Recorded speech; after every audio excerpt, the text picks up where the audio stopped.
நானும் வியானும் வந்து இப்போ கொஞ்சம் கண் அசந்து தூங்கிட்டோம். வியான் வந்து இன்னுமே தூங்கிட்டு தான் இருக்கான். நொரக் புறக்குன்னு ரொம்ப நேரமாக ஒரு சவுண்டு. கிச்சனில் வந்து ஏதாவது எலி வந்துருச்சோ அப்படின்னு வந்து பார்த்தேன். எலியெல்லாம் வரல. ஒரு பெருச்சாளி ஒரு வேலையை பார்த்துட்ருக்குது. நானும் பிள்ளையும் தூங்குற நேரத்தில் இது என்னோட சாக்லேட்டு, என்னோட பங்கு, என் பிள்ளை எனக்கு கொடுத்தது. நான் ஸ்வீட் சாப்பிட மாட்டேனேன்னு சொல்லி நான் ஃப்ரிட்ஜில் பத்திரமா வச்சுருக்கேன். நீ என்ன பண்ணிட்டு இருக்கிற? ஃப்ரிட்ஜை திறந்து ஏதாவது வர போகும்போது ஃப்ரிட்ஜை திறந்து பார்க்கலாம். வர போகும்போது கதவை திறந்து போடா. அது என்னடா ஃப்ரிட்ஜை திறந்து பார்க்கறது? அது என்னோட பழக்கம்.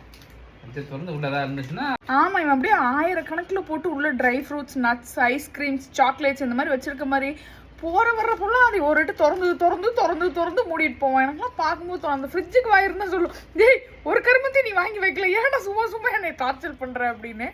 கொடு, எல்லாம் வெந்துருச்சானே போட்டு விட்ருவேன்.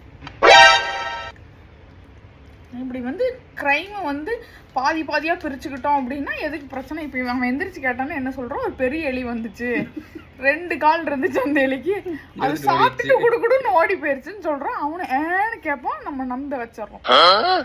ஒரு அளவுக்கு மேலே கொடுக்க முடியாது கெட்டது. சரி, அந்த கெட்டது நம்ம வயிற்றுக்குள்ளே போட்டுக்குமேன்னு போட்டுக்கிறோம், வேற ஒன்றும் கிடையாது. இல்லைப்பா? ஆமாம் சொல்கிறான்.